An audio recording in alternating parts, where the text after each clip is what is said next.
visi tyli, 10 bokalų, tai žinau, kur 5 litrų. Vienas tik atsikelia per duris, po kiek laiko grįžta, sako, aš galiu.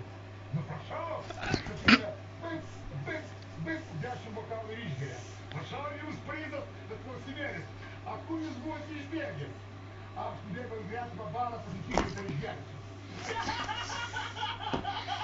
A dabar beveik. Gerbiama Vilė, labai būtų gražu, jeigu padėtų man seną Jorės alaus gėrimo paprotį parodyti jums. Prašau, paimam alaus ir įpilam ant stalo esančius bokalus po truputėlį alaus. Taip, pilam alų. Prašau duoti bokalą.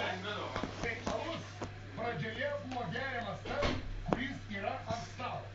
O štai, pavyzdžiui, duokit jūsų bokalą, aš jums įpilsim lašelį. Gerai.